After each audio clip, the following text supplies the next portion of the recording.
afternoon, Mzansi, and welcome to the start of an exciting new week on Afternoon Express. I'm Palisa Dembe, and it's on a very sad note that we remark the passing of Curvin Fontaine this past weekend. A choreographer, dancer, and LGBTQI+ activist who was a very fond friend of Afternoon Express. Our hearts and condolences go out to his family and community. Now on today's episode, we will be feeling the love for sure, and we kick it all off with South African TV debut of Sinjin and Tanya, a couple trying to make their love work on a popular dating reality show. We also learn about the importance of self-love and from differently abled dancer Umusa Mota. And of course, we have Untitled stopping in as clinical psychologist who's going to weigh in on all things relationships. Now, we also do love hearing from you on social media, so we've asked you, ladies, pay attention in the kitchen, because I'm trying to find out. I mean, we know love has no time frame. But if it did have a time frame, what do you think the right amount of time before putting on a ring on it is? Ladies, is there a timeline before saying I do? For me, there's no time. I met my hubby and I married him 3 months later. Because I guess if you know, you know, right? Yes, well, you know. I don't know. I think it all depends. It depends on the actual relationship. I can't really say. What you cooking today? Today, we are showing our tummy some love, and we're making a delicious citrus fish dish with orange glazed carrots, which is a lot of vitamin C. You know how to do it. Yes, and I'm going to make like a real vitamin C salad with lemons, tomato, and citrus.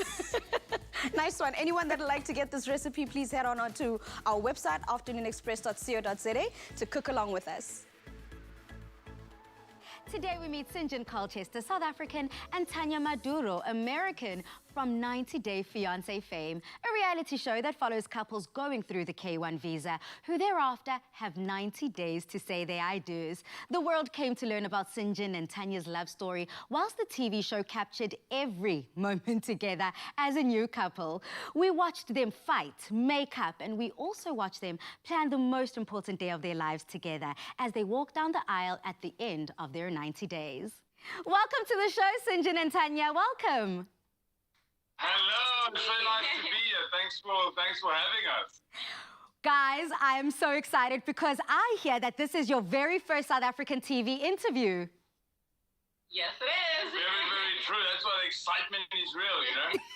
The excitement is real. Trust Afternoon Express to take us international. Now, we saw your love story unfold in front of our very eyes. But now we want to know, where did it all begin? How did you land up on reality TV and having the whole world celebrate your love along with you? Yeah, so for me and Tanya, it's been quite a story. You know, I was a bartender in Cape Town, Long Street. You know, I was just doing my thing, you know, serving drinks, you know, smiling a little, maybe flirting a little, you know, and the next thing I knew, I saw Tanya there sitting on the corner of the bar, and at the end of the night, put it this way, she slid me her number, just so that's been said. Twice. And literally what happened is that same night we spent the night together, and she literally never left after that. She stayed for about 3 months with me in South Africa. Talk about never leaving. I mean, then you guys decided to go on a reality TV show. This is unheard of. 90 Day Fiancé, we see you guys, you're going through the most. I mean, whether you're getting along, whether you're fighting, it is all happening in front of a full camera crew. So how was that experience like for you? It was very weird. You know, like we're trying to have conversations, just the two of us, but it's not. We have a full, like, 8 to 10 person camera crew around us. And it's kind of like, how do you guys feel about us having a baby? What's your opinions? Like, it's hard to have just such a very intimate conversation. And it gets very weird, you know. I'm a person, I don't even like having arguments in front of my parents. You know, I'm very secretive when it comes to that. So, I mean, things blow up and everybody's there. You just like, you feel almost overwhelmed a lot of times. But you kind of almost get used to it as the season goes on. You know, you don't camera watch as much. I remember they were like, oh, stop looking at the camera. I was like, how do I do that, guys? It's like a huge ass thing. Like, so it was definitely a crazy experience, emotional one. It sounds also like you had to be very vulnerable through this time, allowing yourself to truly shine, even the worst parts of yourself. So how much coming to terms with being the real you, even the ugly you on television, did you have to come to terms with? It's a very tough thing, you know, because you're always trying to portray yourself the best you can and trying to do the best you can and say the best things, but you do get heated on TV, you do say stupid shit that the world sees. Oh, this guy gets angry very quickly. Oh, this guy swears a lot. So yeah, you kind of just try and stay yourself, but you definitely feel very vulnerable at the moment, and you just kind of hope that the people will accept you. It's definitely a journey, and you know, you just try to be just be yourself as much as you can. And then you just see kind of what gets put out. Yeah. When you said to Sinjin, or rather spoke to a professional, and you said he's not your soulmate, you just don't find it, you don't see it, and your soul belongs to a love that once was. So where do you guys find yourselves now navigating the space, and how did you come out of that dark pit and find the light again? The whole soulmate thing, like, it's not that my soul belongs to another or anything like that. It's just we're on this journey, you know, like we have spent those 90 days in front of a television, but, you know, we spent, what, like a year and a half before that even started. We're still on our journey of, like, learning about each other and exploring ourselves. And I think that's kind of where we're still at. To me, the soulmate is very, I believe people can have multiple soulmates. We have said multiple times, like, we've known our souls have met before, and there's obviously a reason that we met this time. So I think we're on that journey. Yeah. What do you think? But yeah, definitely, like stuff like that, you normally chat private to you, and that comes out like in front of national TV, and it just ramps up the volume of it all, you know. And then I, of course, was like completely shocked and bombshell. I almost didn't know how to react when there was everybody around. So it's definitely the things I get really shocked, you know. And then stuff like that happen, people already climb on it, you know. That becomes a big topic, and you end up talking about that 3-4 times a day during filming, and it becomes like a whole emotional roller coaster at the end of the day. Now, Sinjin, you are South African, and Tanya, you're from the US. These are two different countries, two different continents. What have you learned about each other's cultures, and how have you both incorporated it into your lives now? You want to go first on that one? I was just thinking about, like, how, like, to find out, like, he went to school barefoot with, like, ostriches and bucks running around, and, like, like, it's just, yeah, it's just very, very different, and, I don't know, also, like, heart-melting. Yeah, you know, it was a big culture change for me. Like, people don't get it. I come from South Africa, and I literally come here, the trees are different, the birds make different sounds. It's like a whole new planet, you know? And I actually literally thought Americans were going to be a little bit more stuck up and stuff like that, but being here, and they absolutely are awesome people. He didn't actually grow up in Cape Town. He grew up out more in the bush, like Limpopo, Mpumalanga, so... yeah, definitely, like, even in the few months he had in Cape Town, and now he's, like, fully submerged in more of a city, it's definitely different for him. COVID-19, you know, the borders are closed. There are restrictions on travel. How have you coped during this time? How have you kept in touch with your family? And also, moving into a bigger conversation, you guys were out there protesting this past weekend with the hashtag Black Lives Matter movement. So how has navigating the space, having two huge historical movements happening all at the same time? And you're married. So, you know, for me during this COVID time, as I saw, South Africa went on a very strict lockdown. You know, you guys like went hard. That's been also quite tough, not being able to go and move, and my family also not doing the best, you know, and it's really tough just being all the way here and not being, literally not even being able to know when I can see my family next. And from a pandemic to, well, not from, we're in both still, but to an uprising here in the state. I have experience with planning and organizing protests. I reached out to help, you know, just to help with whatever they needed. And it was amazing, actually. It was amazing, like, having Sinjin there, supporting us, supporting the cause, supporting Black Lives Matter. It was great. Yeah, it's really, like, a lot of things, like, I was still born in South Africa when apartheid was still a real thing, you know, and I saw as a little child many things that were wrong, you know, and as I get older in my life and I started to really open my mind and change my ways, and you really start to see that there's a whole lot that we actually just overlook or mislook. So for me to be part of that is actually so refreshing, and it makes me feel good, you know, being a part of something. Sinjin and Tanya, before I say goodbye to you, you know what I'm going to ask. You guys don't have rings. You decided not to put rings on it, but you put ink on it. So please may you wave that ink in the air, that Sagittarian sign, the traveler, the giver of love. Shine to you guys, shine to your union. All the best as you say I do, and indeed may it be a happily ever after. Thank you, much Thank love. you so much for having us. Yeah, Cheers. awesome. Goodbye. Bye-bye. I mean, South Africa, I want to find out from you. Would you leave your family? Would you leave everything you know to go fall in love on the other side of the world? Use that hashtag Afternoon Express on your comments. I just love those two, the energy. And I'm so glad it actually happened to them. Pali come in and they're so still together. They're still together happily. I love that. But you know, talking about timelines, they had 90 days to say I do. So we've asked you on social media, is there a right timeline before you say I do? We've got Jandis here, and Jandis says, my husband waited 2 months, guys, 2 months. And then 7 years later, and a beautiful boy, we are still together and in love. What a beautiful story. So it just took two months for them to say I do. I like that. Let's keep the stories of love coming in. Ladies, I feel so inspired here. Talking about all things inspiration, Musa Mota lost his leg at the age of 11, but he definitely did not lose his zest for life. So coming up, we learn how to tap into this eternal level of optimism.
Musa Mota was bedridden for nearly 2 years before discovering that he had cancer that affected the bones in his left leg. At just 11 years old, he had his leg amputated.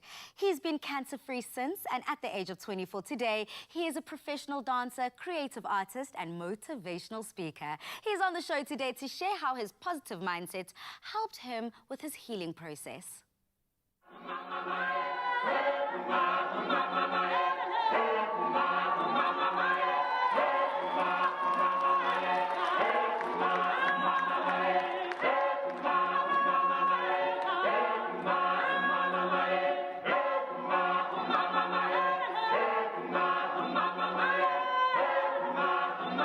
That was so beautiful, Musa. Welcome to the loft.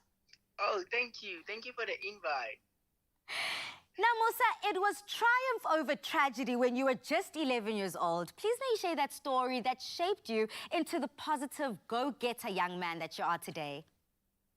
Okay, it's a long story, but I'll keep it short. Everything started when I was in primary school, and I was playing soccer. So there was this day we were playing for a tournament. I was playing for Ajax Academy. So there's this guy who kicked my knee. So from that day, every night I kept having pains and stuff, you know. So there was this day I couldn't take the pain anymore, and my mom had to call the ambulance, you know. So from that day, I went to hospital, traveled from Sebokeng to Baragwanaland. from Baragwanath to Johannesburg Hospital. From there, that's where they did biopsy, and that's when the results came positive. And then they told my mom that I have cancer. And then they consulted her, and then they explained what is going to happen, the pros and cons, and what is it that she must expect. And then from there, I think, God had his ways in my life, and I never had negative thoughts about what's going to happen to me and, what my life is going to be, because now I couldn't do anything. I was immobilized. I couldn't move. I couldn't walk. I couldn't stand up straight. So, and my knee was as big as my head. Imagine that. So, but what motivated me more was the positivity that I had and the support that I had from my mom and my family. And from there, they sent me to Baragwanath in Ward 43. That's where they actually deal with kids who have cancer, oncology. From there, I just took the treatment for a week, I think, and then they stopped it. They told my mom that I have to go through the amputation surgery. My mom couldn't take it well. She's a parent, so it was not easy for her and the family. But I had to stand bold. I had to be bold for myself, And I told my mom that, I actually want to do this, because I want to play outside. It was almost 2 years, being indoors, being on bed, not doing anything, just experiencing pains. And I told my mom that I really need to do this so that, I can continue with my life. Whatever that comes, it's God's plan. And then, I went through it. They signed the consent forms. And then after my amputation, I was sent to ICU because I lost a lot of blood. However, after like 2-3 days, I started to glow. I started to glow. I started to gain weight. I started to, to be the old Musa, but with the new mindset. And the day I woke up after the amputation, I actually realized that, there's something that I did. I took a decision, a bold decision, and now I need to live with it, Yeah. But I wasn't, I didn't feel the negativity rounding in my room, but all I had was just to be positive, just to be there, and focus on the treatment that is coming, because they already explained to my mom what chemotherapy does to a person. So after that, I started with my chemotherapy. It took a year. It's like 11-month period treatment, and then I won't say it was smooth. I was not a Superman or super kid. Okay, so I want to dive into that, Musayima. You're speeding through so many crucial points here. Your journey hasn't been easy, and you were very, very young when all of this happened to you. So this positive mindset that you keep speaking about and keeping yourself up and motivated and saying that this is not the end for me. In fact, you once said that you felt like your life only started once your leg was amputated. So is this something that you had to train yourself? Did you have to train yourself to stay positive? Don't let yourself to get down and depressed. Or was it the people around you, Njengoma and Ubaba, who kept supporting you? And was it like that partnership? Actually, to be honest with you, I actually had goals. I believe that when I focus on something, I want to do it, and I don't want anything to come in my way. I get mad when there's always obstacles that are trying to stop me from doing things. So my goal was to get better, go back to school, and start my life. And my dreams were already shattered because I wanted to be a soccer player. So now I had to change the route. So on that, I actually instilled the positivity in my mindset that whatever that comes, let's just find it amusing. Let's just find it in a positive way to say, I am healing. This is a process of healing, Even if there's like 100 or million negative things that are coming through but there's that one positive thing. I'm going to build up the million positive things out of it. That's what I did. Okay. You discovered your love for dance through your love of music. How so? I'd say from after I finished up my treatment, I met up with an organization called Reach for a Dream. That's where they actually bought me a sound system. That's where I started to be a DJ. My friends taught me how to DJ. And then there was a day where I felt like the people that I'm playing music for, they were not actually, redressing enough, so I played the music and went behind the desk and danced with them, That's when my friends actually taught me how to dance isibhujwa. And then from there, everything escalated to something else. I started to learn ispanzula, and then I joined the local crew. And from there, I taught myself hip hop through YouTube videos, and I joined another crew, and then that's where the journey started. I started to work with the likes of Somizi. I worked with Drake when he was in South Africa. We shot a music video with him, the One Dance, and I did a lot of things, TV ads and stuff. I recently shot the music video with Ganyani and Good Luck. And in 2018, I joined a dance company in Newtown, Rihanna Dance Theater. That's where actually the big thing started, because I started to create my own stories. I started to learn other dance styles, which is contemporary, ballet, Afrofusions, and again I started to tour. Last year I toured. I went to New York, and early this year in January, I went to Dubai. Last month in May, I was supposed to go to UK. So this corona has affected that that tour.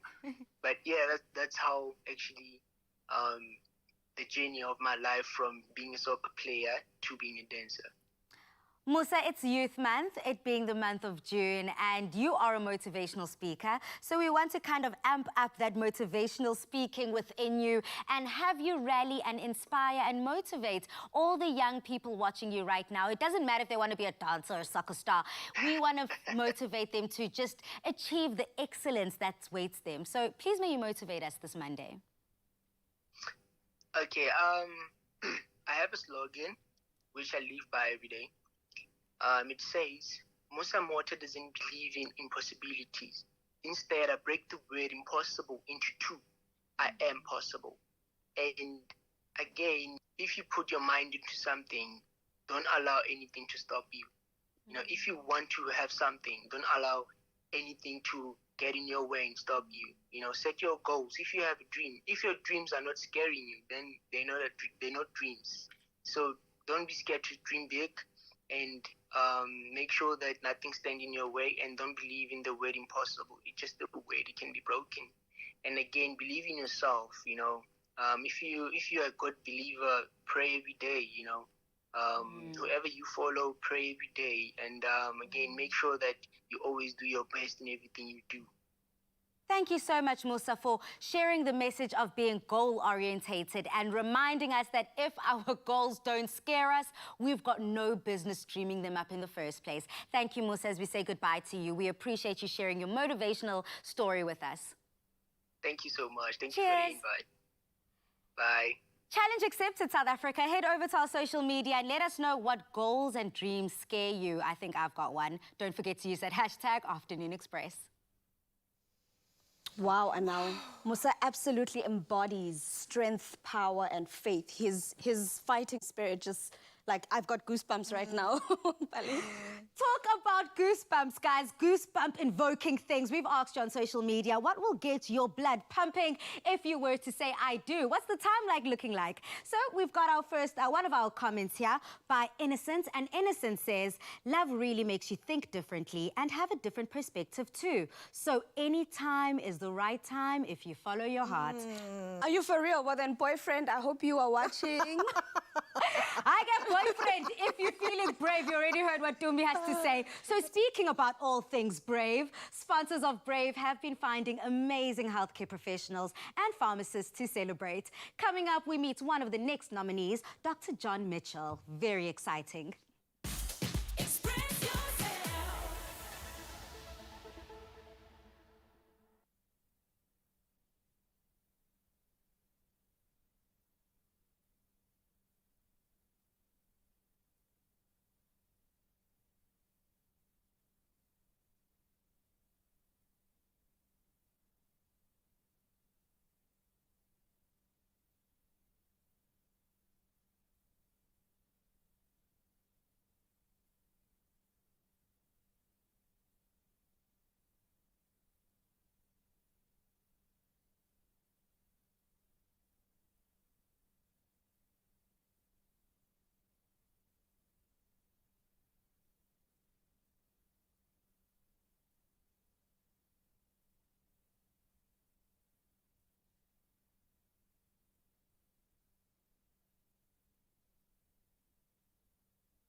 few weeks ago, Adcock Ingram OTC launched Sponsors of Brave, a campaign in sharing and celebrating the stories of healthcare professionals and pharmacists who've gone above and beyond the day-to-day call of duty. Never before has praising these incredible healthcare professionals been more important.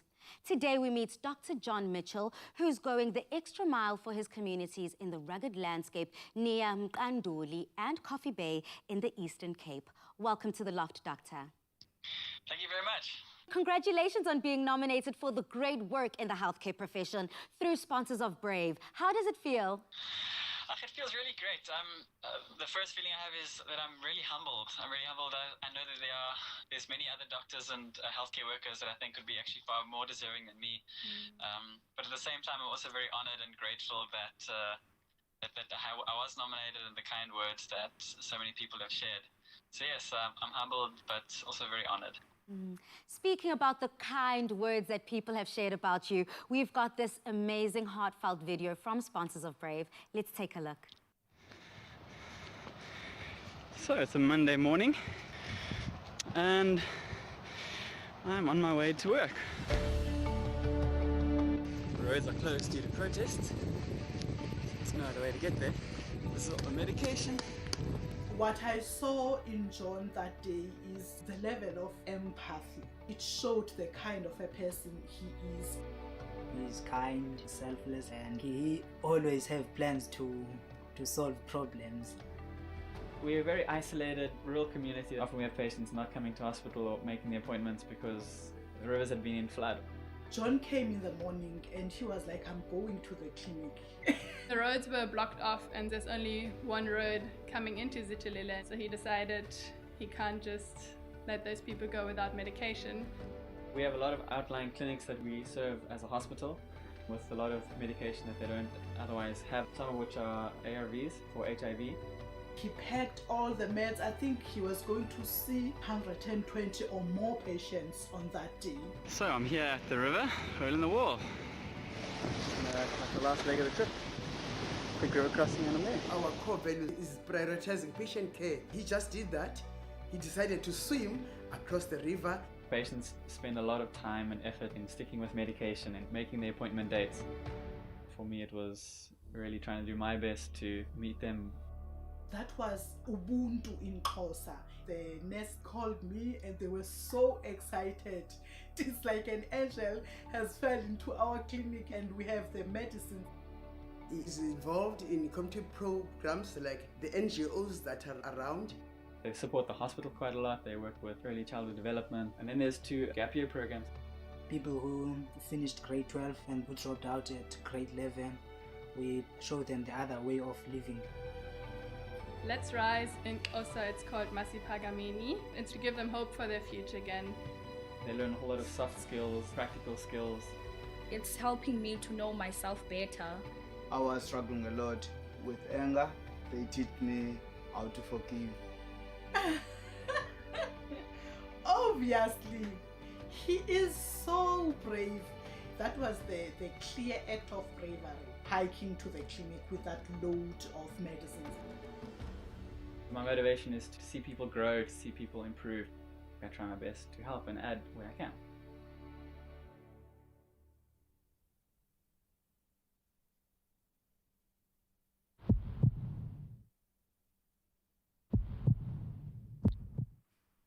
Wow, Dr. Mitchell, that's truly amazing. Now, you're in quite a rural coastal community in the Eastern Cape. What brought you there? Well, I grew up in the Eastern Cape. My parents lived in the small town called Idudwa, which is not too far from here where I am now. So when I was growing up, I grew with learning Xhosa. I learned a bit of Xhosa, and I also learned a love for the Xhosa community, the Xhosa people. Subsequent to that, I went and studied, and I studied in Pretoria. I worked a bit. When I had the opportunity for community service, though, I was able to come back to the Eastern Cape, to where I am now, to the hospital, Zitilile Hospital. So I started here in 2017, and I've been here since then. Yeah, it's that staying power that the community loves so much. Now, what does it mean to you to be able to provide healthcare for the community, and what does it mean for them?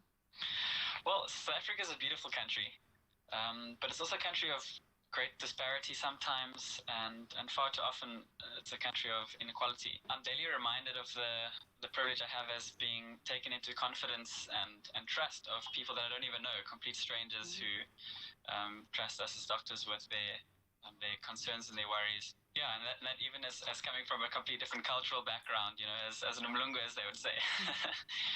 But yeah, I really appreciate being able to be a part of the solution, even though it's in a small way, but the solution in bringing South Africa together to some way. Sitole is a very deep rural community, as you may have gathered, and there's many things that otherwise are taken for granted.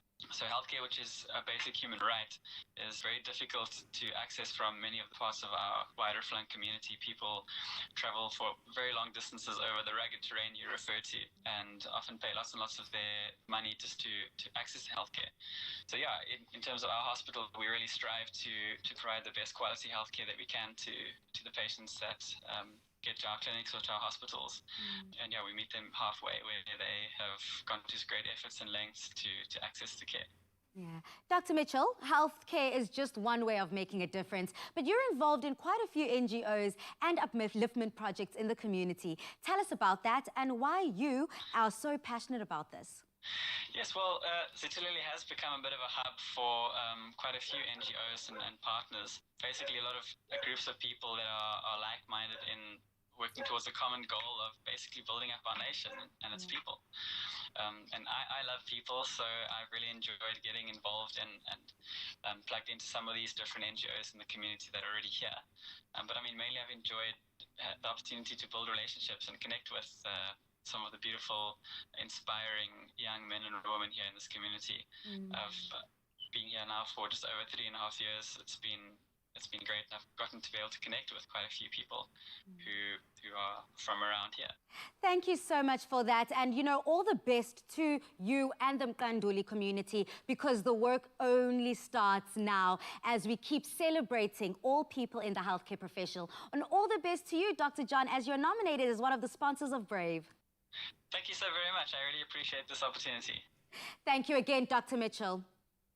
Now remember, you can also join in this incredible campaign by nominating the pharmacist, healthcare professional or worker in your community making a real difference, especially during COVID-19. And you can stand a chance to win 5,000 Rand.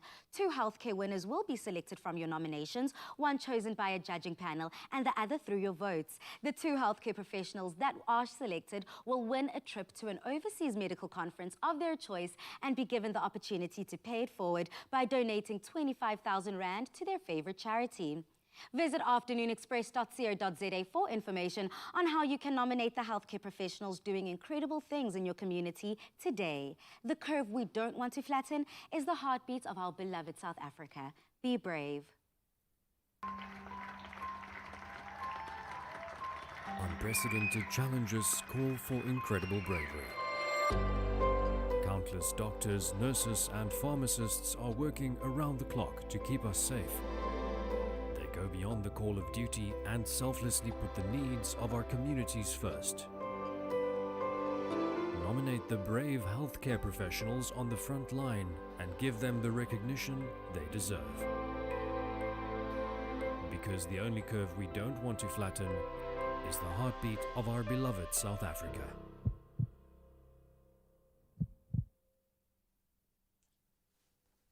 What an incredible man, hiking to get to a clinic with medicine on his back. I just want to applaud him. Talk about brave. Talk about brave. Guys, I missed that clap. But, you know, I definitely felt that love. You know, that love from Afternoon Express to Dr. Mitchell. Talking about love, though, I have got all the love stories on social media. We have Nadia here, and Nadia Antha says, my husband proposed after just 1 month of dating. We got married 4 months later. This year, we're celebrating 5 years of marriage and have a gorgeous baby girl together. How stunning. I'm loving these stories of love, you know, as unconventional as they are, because a lot of people are saying 1 month, 2 months, 5 months. It means that they're all just ending up in love. So let's keep the conversations going.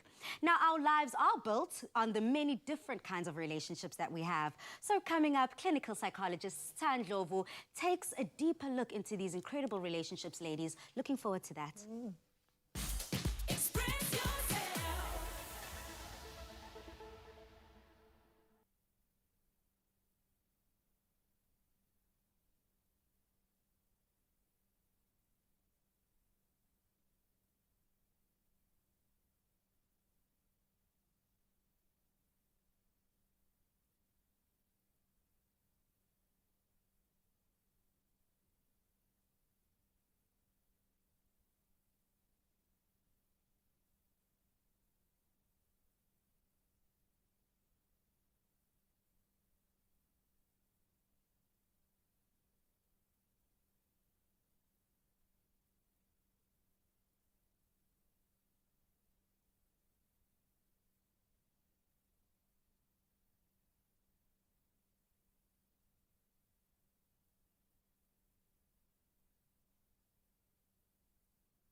This Monday, we're focusing on relationships and interpersonal dealings during this very difficult time of COVID-19. We also feel like we're in the midst of a revolution, so why not call on Untitled to come back in the loft as a clinical psychologist and help enlighten us in this current moment. Welcome back to the loft, Tal. Thank you for having me back. Hi, Palisa.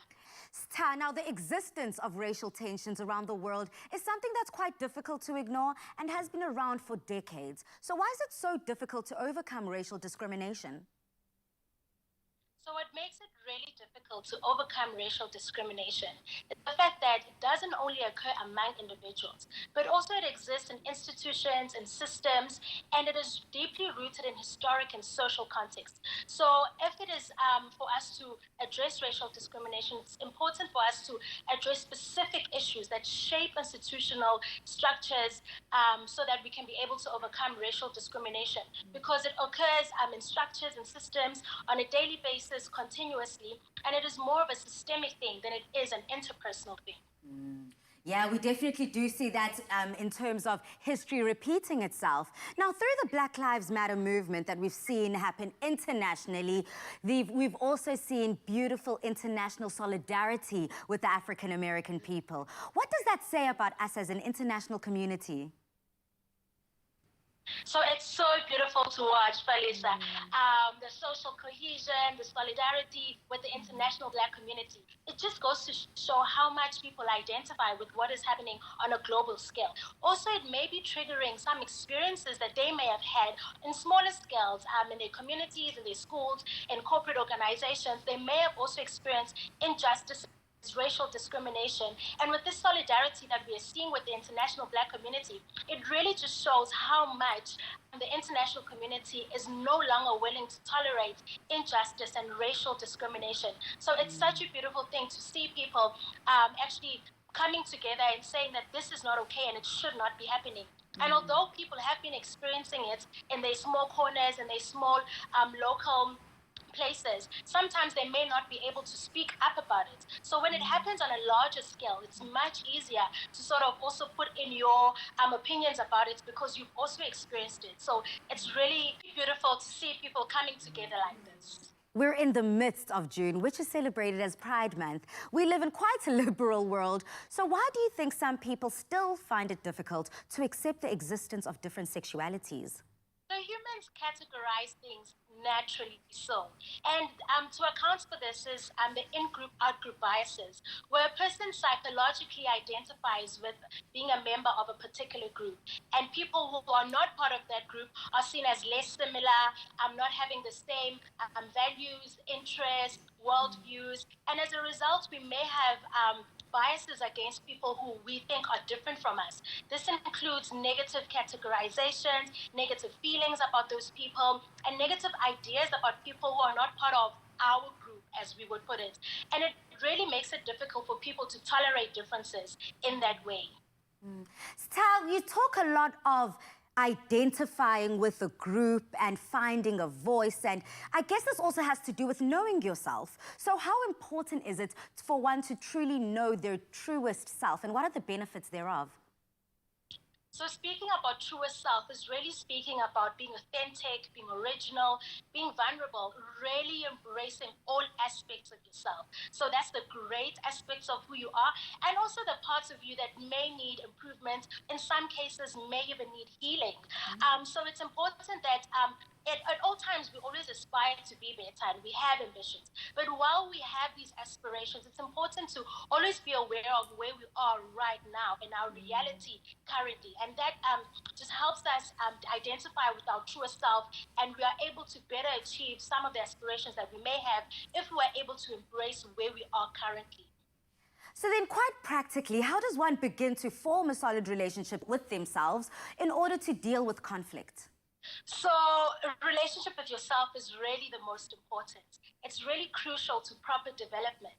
So how do we form a good relationship with ourselves? So really it starts way back where we learned from our primary caregivers how to relate to ourselves, how to relate to people around us and the world at large. So we learn from those interactions with our primary caregivers, how are we supposed to carry ourselves in the world? So if we are to have a good relationship with ourselves, we need to be intentional about our relationship with ourselves. We need to move forward to better knowing ourselves. Awareness is so, so important. We may not always know all our blind spots and all our shortcomings, but it's important for us to become more aware of ourselves.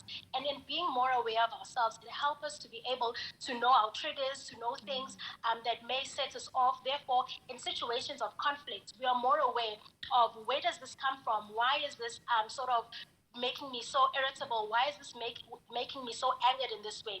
So if you know yourself a lot, you'll be able to work through difficulties and work through situations of conflict. And finally, you know, on today's show, we're celebrating all things relationships, all things love, and it doesn't matter what shape, color, form your love comes in. It could be same-sex, it could be interracial. So taking this step further into the general global conversation that's happening, when it comes to discrimination and oppression, how then does one relate to their partner, especially if the partner feels senses of guilt, if they're the opposite race, or if they feel terms of oppression, if it's same-sex couples? So the important thing there is that it doesn't matter what type of relationship you're in or who you're in a relationship with, but the phenomena of relationships is the same throughout all relationships. So it really does go back to taking people's perspective into consideration. So if the person you're in a relationship with, it's always important for you to be able to keep them in mind and have their mind in your mind. Think about how they would be affected by certain things that you say. Think about how they would be affected by certain things that you do. So it really is important to always have the other person's perspective considered in relationships. Doesn't matter what kind of a relationship, but it really does counteract a lot of relational difficulties if we are able to consider other people's perspectives. Thank you so much, Ta, for that incredible information. And this dialogue is so powerful. I'm sure that it's going to trickle onto our social media in quite a profound way. We thank you so much for sharing your incredible wealth with us. Thank you so much, Bali. Clinical psychologist Ta Ndlovu again dropping knowledge. We definitely feel enlightened by this information, and we certainly hope you feel the same. Yeah, love is love. All things now, I want to know, have you heard from your boyfriend yet? Boyfriend. After we told him to...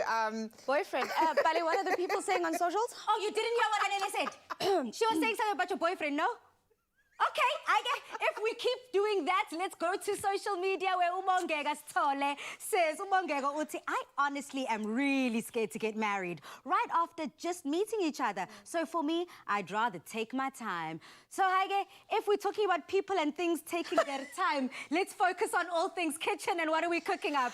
Well, today we're making a delicious citrus fish dish with some glazed carrots. We're going to be using our delicious, tasty clover crush for the glaze, and I'm making a citrus salad, vitamin citrus, with all vitamin C stuff inside, tomato, lemon. All the goodies. All the goodies. Okay, looking forward to that, ladies. All that coming up.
Clover Crush. 100% pure fruit juice packed with vitamins and no added sugar. Crush your daily goodness. Now also available in long life. Loved by Clover. Welcome back. It's All Things Love today. And to show our tummy some love, you're going to be making a delicious, tasty fish dish. And you're going to be making an accompaniment for it. I hope I pronounced that well. A nice fresh salad. So to start off with the dish today, we're going to get our glaze ready. And to begin with that, I'm going to go in with my butter. What are you making? Tell me now, because I forgot what you're going to make. So we're making a citrus dish. Yeah. It's going to be a citrus fish dish with glazed carrots. So the carrots are going to be glazed with some of our tasty carrot and orange juice, as well as some other ingredients. Those include honey, soy sauce, and a bit of lemon juice. So I've put my butter into the pot for now. We just want it to melt nicely. And I'm going to go in with the rest of the ingredients now, because what we're trying to do, because we mentioned that it's a glaze, so we want it to be nice and reduced. I'm going to go in with those ingredients first, and then we're going to top it up with our orange juice, which is going to loosen it up and give us that delicious, tasty carrot flavor, but also with that orange taste that's in there. I'll actually end with the lemon juice, and then let's go in with our carrot and orange juice. So because we're keeping it very citrusy today, we're trying to make sure that we've got all those elements there. The juice itself already is high in vitamin C, so that's great. And we're going to be using fresh lemon slices, orange slices, and we've got the carrot, which is orange as well. So I guess that counts for something. I love it. And I love the glaze, because the glaze needs to be sticky. And it needs to actually sit on the carrot or on the fish.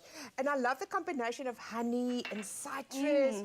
And it's going to just zest up that piece of fish, you know, to a different level. And another thing that I like about this recipe is you don't actually need a lot of salt, because we've got the soy sauce that goes in there. So the sweetness from the juice itself and from the carrot juice complements the saltiness from the soy sauce itself. Let me just turn this down. And on my side, I'm just going to make a very simple tomato salad. And what I like about it is you can use any tomato. And what you just do, you just cut your tomatoes differently. Some of the tomatoes you cut flat. Okay. And you just put them on there. Some of them you cut in quarters or in halves. And then I'm just going to add some citrus. And you don't think that citrus is going to go with tomato. But pali, again to me, that taste of citrus and tomato is absolutely divine. So sweet. Any of the citrus fruits, which are obviously naartjie, orange, that would work perfectly with that. Perfectly with it. And it actually pairs very well with this dish, I have to say. And the one thing that pairs even better with this is a nice glass of orange juice to go with this. So I'm going to have some, cheers over here. While we have a glass, my reduction or my glaze is reducing nicely over there. I've got some par-cooked carrots that I blanched earlier. So all I did was boil some water, and then after like a minute or two, I took them out, because what we're going to do is our fish, it cooks very quickly, so we don't need to cook it for too long. So I'm just going to start prepping these while the glaze reduces. I've got some lemon slices. I've got some orange slices. I'm going to put our fish on top of this, because as we all know, our fish goes very well with lemons. So I'm going to just make a little bed for our fish to sit on. It's going to be so colourful and beautiful. And then I can just imagine what it's going to look like and taste like already. And then I'm enhancing it even more with some thyme. I enjoy fish with thyme. I know it goes really well together. Oh, sorry, I'm parched. And our reduction is almost ready. Let's pump up the heat a bit. Okay, while we're waiting for that, I'm going to make a little salad dressing. So I've got some tomatoes here. I've got some beautiful feta that I just got out of the fridge. I'm going to put that on there. I've got some parsley on there. And then I've got a bit of crush that I've poured in here.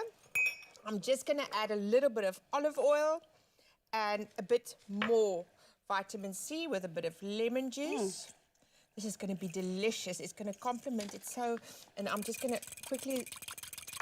I love my small little whisk and my small thing. I just feel so cute when I do that. I forgot to ask you how you enjoyed your weekend, your birthday over the weekend, because we all know it was your birthday. Polly gave me a bottle of champagne.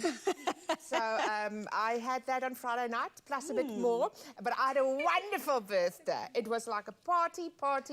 So it was fantastic. Yeah. And you were telling me how the hubby did something very special for you. He's so sweet, guys. He's so sweet. He did. It was like candles all over the place. Aww. And we've been married for 17 years. And he's so romantic. Yeah. Guys, are you taking notes? Are you? Because you guys got married after 3 months, and 17 years later. Yeah. Like, for real. Now that's love. That's love. That's Are you love. listening? That is love. Anyway, so I've got the rest of our dish sorted here. Put in the carrots, I've put in the lemon, I've seasoned it, salt and pepper, and this goes into the oven to bake at 200 degrees, not 180 this time. And then you come out help you with this. Ta-da! Finished dish, and that's it. Delicious, quick, and easy. This excites me. Carly, come and look here.